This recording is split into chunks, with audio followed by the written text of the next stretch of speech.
The Cabin in the Woods. Alice Kovac, a dedicated botanist, and her fiancé, Eric Muller, a tech consultant, had been yearning for a break from their hectic city lives. Both in their early 30s, their relationship thrived on shared adventures and a mutual love for nature. This time, they decided to escape the urban chaos by spending a tranquil weekend camping in the renowned Black Forest of Germany.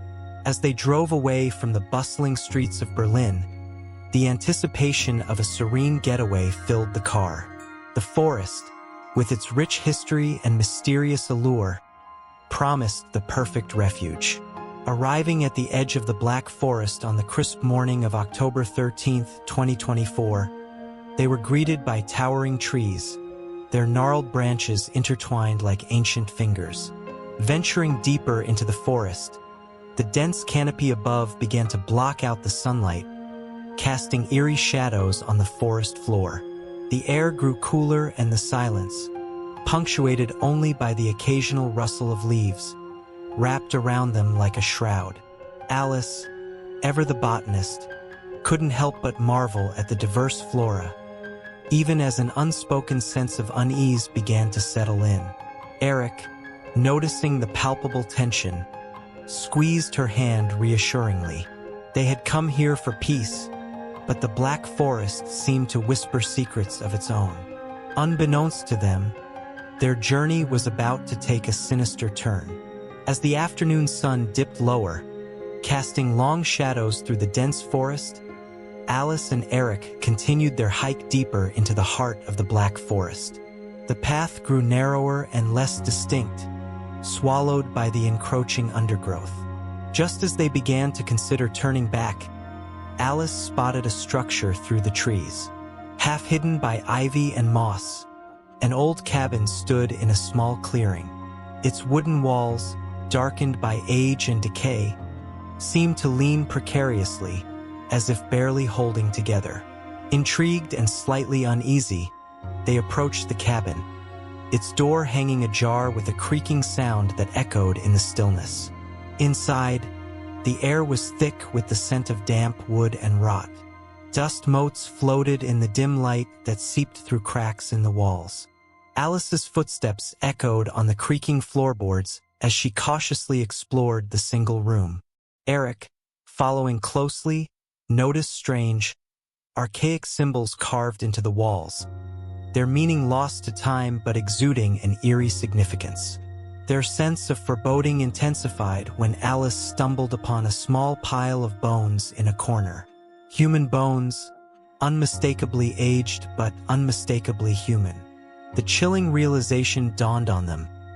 This cabin had a dark history, and they were not alone in this forsaken place. The discovery of human bones sent a jolt of fear through Alice and Eric. Their initial curiosity turned into a desperate need to leave.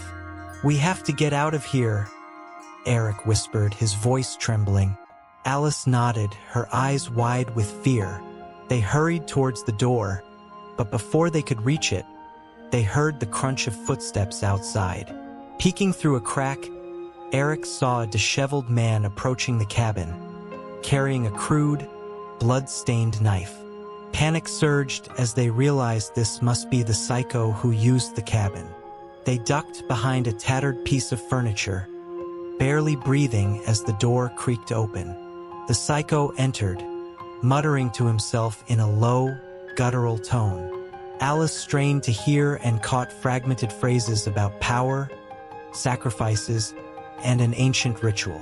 Her heart pounded as the psycho moved closer, his footsteps deliberate and menacing. Eric gestured towards a small trapdoor they hadn't noticed before. With agonizing slowness, they lifted it and slipped into the dark crawlspace below. Huddled together, they could hear the psycho searching the cabin above, his frustration growing. Alice's mind raced, piecing together the symbols and the psycho's ramblings, realizing he believed these horrific acts gave him supernatural strength. They had to escape, but the forest was vast, and the psycho was dangerously close. As the psycho's footsteps neared the trapdoor, Alice and Eric knew they had to act fast. Eric whispered a plan into Alice's ear. Summoning all her courage, Alice slowly pushed open the trapdoor, creating a small distraction. The psycho spun around, knife raised, just as Eric leapt out, tackling him to the ground. The knife clattered away, and the two men struggled fiercely on the dusty floor. Alice, thinking quickly, grabbed a piece of broken wood and swung it at the psycho's head. The blow stunned him just long enough for Eric to regain his footing. They sprinted out of the cabin, adrenaline fueling their flight through the dense forest. The forest, now a labyrinth of shadows and menacing shapes, seemed determined to keep them trapped. Behind them, they could hear the psycho's enraged shouts as he gave chase. Branches clawed at their clothes and skin, but they pushed on, driven by sheer terror. After what felt like an eternity, they burst through the tree-line, the forest reluctantly releasing them to the edge of a narrow road. They flagged down a passing car, breathless and wild-eyed. As they sped away, the dark silhouette of the black forest loomed ominously behind them. Safe but shaken, Alice couldn't shake the feeling that there was more to the psycho's ritualistic beliefs than mere madness. The symbols, the bones, the chilling mutterings about power, they all hinted at something ancient and malevolent. As they drove away, she glanced back at the forest, a cold shiver running down her spine. The terror they experienced might have ended, but the eerie whispers of the Black Forest would haunt them forever. The Haunting of Château de Brissac. Camille Dubois, a dedicated historian with a passion for uncovering the past, and Julien Leclerc, a talented photographer known for capturing the essence of historical sites, had been a team both professionally and personally for years. Their relationship thrived on shared adventures and a mutual love for history. When they were granted exclusive access to the historic Château de Brissac, their excitement was palpable. The château, renowned for its grandeur and elegance, was also infamous for the chilling tales of the lady in green who was said to haunt its halls. As they approached the towering structure on the misty morning of November 1, 2023, the castle's ancient stones and grand turrets loomed ominously against the gray sky. Inside, the opulent decor was marred by an eerie silence, each room echoing with whispers of the past. The haunting legends of the Lady in Green, a tragic figure seen wandering the halls, only heightened their anticipation and curiosity for the secrets they were about to uncover. Camille and Julien began their exploration of Château de Brissac with a mixture of awe and apprehension. The château's beauty was undeniable. Lavish tapestries adorned the walls, and crystal chandeliers hung from the ceilings, casting a soft glow on the polished floors. Yet, beneath this splendor lurked an unsettling atmosphere, a palpable sense of dread that seemed to cling to the air. As they ventured deeper, they discovered artifacts that told stories of the château's illustrious yet dark past. Old portraits of noble families stared down at them with lifelike intensity, and dusty tomes revealed accounts of betrayal, murder, and sorrow. Camille carefully examined ancient documents, piecing together the tragic history of the Lady in Green, a woman betrayed and murdered by her husband in a fit of jealousy. The suspense grew with each step they took. Julien's camera flashed, capturing the eerie essence of the chateau, but he couldn't shake the feeling of being watched. Cold spots appeared randomly, sending shivers down their spines. At times, they heard faint, unexplained noises, soft whispers, distant footsteps, and the creaking of old wood, though no one else was present. As they ascended a grand staircase, Camille caught a fleeting glimpse of a woman in a green dress at the end of a corridor. She blinked, and the figure was gone. "Did you see that?" she asked, her voice trembling. Julien nodded, his face pale. The Lady in Green was more than just a legend. Her presence was real, and she seemed to be leading them deeper into the chateau's mysteries. Camille's unease grew with each passing hour. The chateau's oppressive atmosphere weighed heavily on her, and the visions of the Lady in Green became more vivid and frequent. She saw the spectral figure gliding through the halls, her sorrowful eyes seeming to plead for something. Camille's historian instincts told her these visions were more than mere imagination. They were fragments of the past bleeding into the present. One night, Camille was jolted awake by a particularly vivid vision.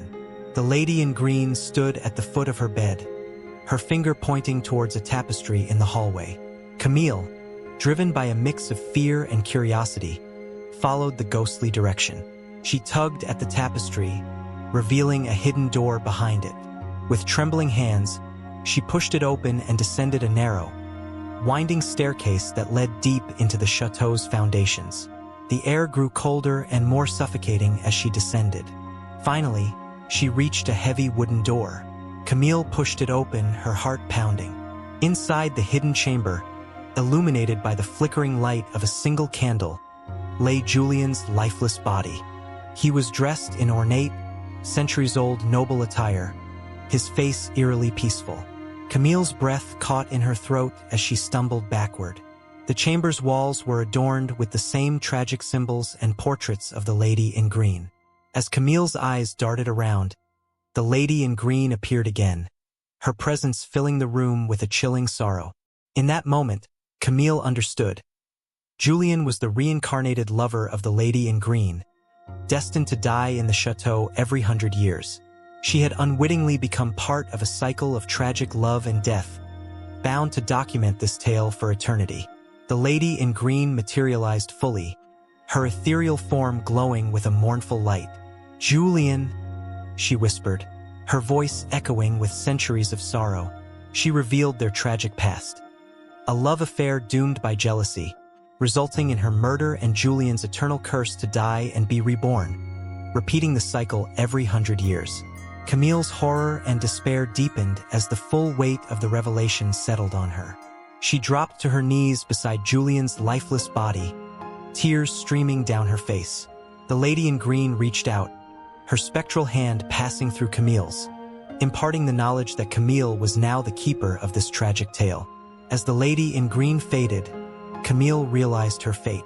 She was bound to document this endless cycle, to ensure the story and the chateau's haunting continued. Forever entwined with the chateau's dark legacy, Camille felt the chilling responsibility settle over her, knowing that the story of the lady in green and her lost love would live on through her words. The Bran Castle.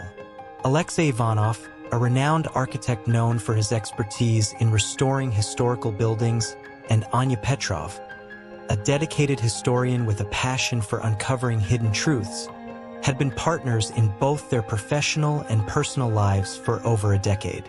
Their latest project brought them to Bran Castle in Romania, a site steeped in legends of Dracula and eerie folklore.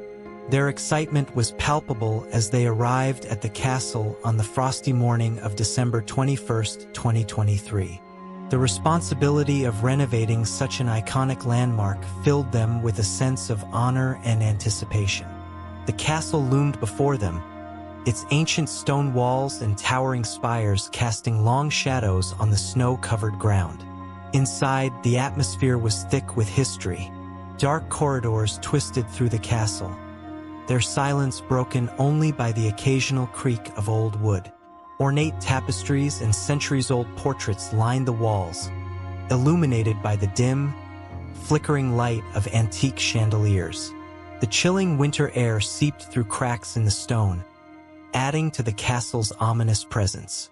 As Alexei and Anya ventured deeper, they couldn't shake the feeling that Bran Castle held secrets far darker than the Dracula legend. Alexei and Anya's exploration of Bran Castle's dungeons began with a sense of professional curiosity. The air was damp and musty, the stone walls slick with centuries-old moisture. Their footsteps echoed eerily in the narrow corridors as they moved deeper underground. Alexei's flashlight beam caught glimmers of ancient iron shackles and rusted torture devices, remnants of the castle's dark past. As they examined the farthest wall of the dungeon, Anya noticed a peculiar draft emanating from a seemingly solid stone surface. She pressed against it, and with a grinding noise, a hidden door slowly swung open, revealing a narrow passageway. Heart pounding with a mix of fear and excitement, She motioned for Alexei to follow. The hidden passage led them to a secret chamber, untouched by time. The room was filled with ancient relics, jewelry, scrolls, and artifacts that seemed out of place in a medieval dungeon. Strange, otherworldly symbols adorned the walls, their meanings lost to history but exuding an ominous energy. The air grew colder, and an unnatural silence settled around them. In the center of the chamber stood an obsidian idol, unlike anything they had ever seen. It pulsated with an eerie, unnatural light, casting an unsettling glow across the room.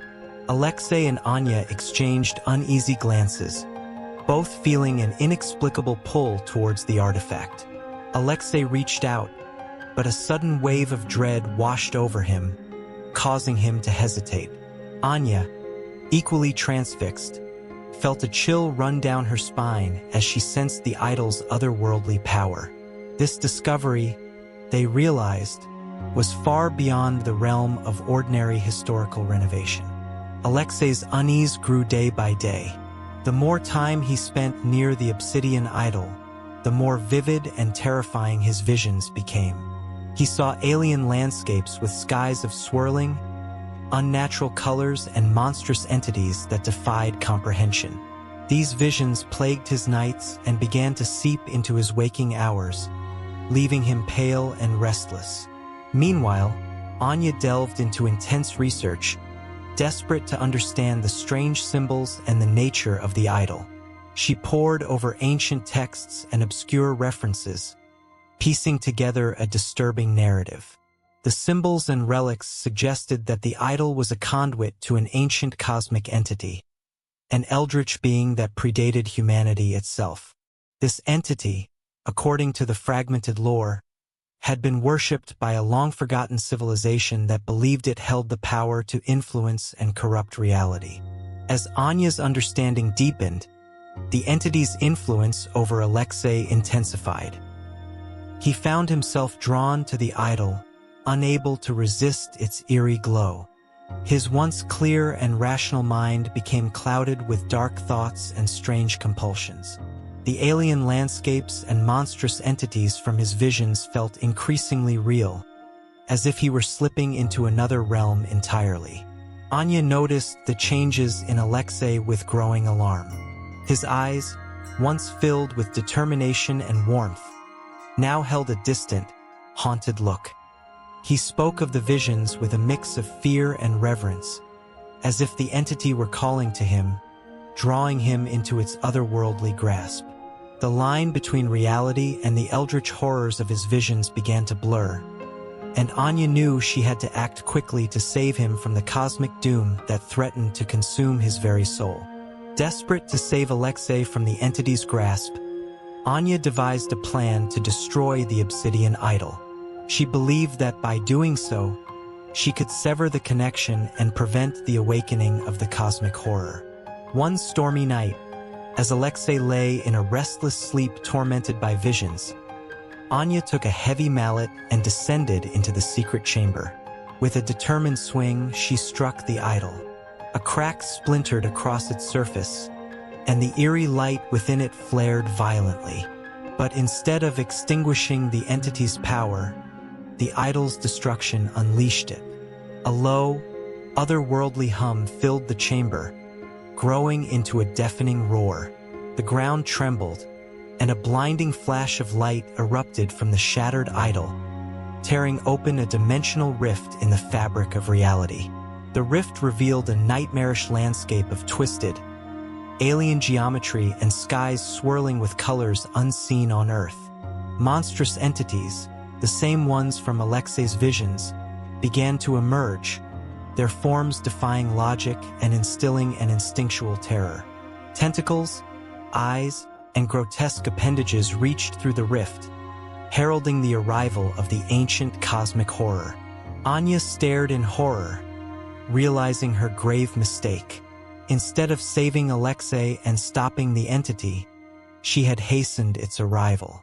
The cosmic being's influence spread rapidly, and Alexei, now fully in its thrall, stood beside her, his eyes glowing with an unnatural light. The eldritch abominations poured into their world, a tide of doom that no earthly power could halt. As the rift widened and the castle began to crumble, Anya's heart sank with the weight of her actions. She had inadvertently unleashed an ancient evil upon the world, a horror that would consume humanity. The nightmarish landscape of the otherworldly realm merged with reality, and Anya could only watch in despair as the cosmic doom she had tried to prevent unfolded before her eyes, sealing the fate of all mankind. The Village of Shadows. Elena Rossi, a determined journalist, and Marco Bianchi, her loyal cameraman, shared a professional partnership built on trust and camaraderie. Tasked with investigating strange disappearances in the medieval village of San Gimignano, Italy, they arrived eager to uncover the truth. The village, with its ancient towers and narrow cobblestone streets, exuded an eerie charm. Locals whispered fearfully about shadows that came to life at night, taking anyone who stayed out past sunset. As Elena and Marco delved into their assignment, the unsettling atmosphere hinted at the darkness lurking within the village's history. Elena and Marco set out to explore San Gimignano, their cameras ready to capture every detail. They walked through the village's winding streets, interviewing locals who were hesitant to speak, but eventually shared their fears.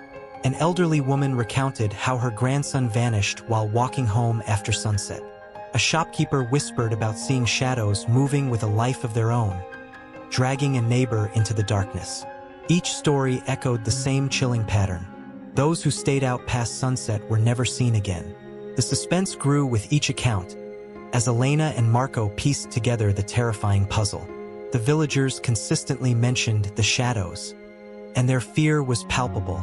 Determined to uncover the root of these disappearances, Elena dug through local records and folklore.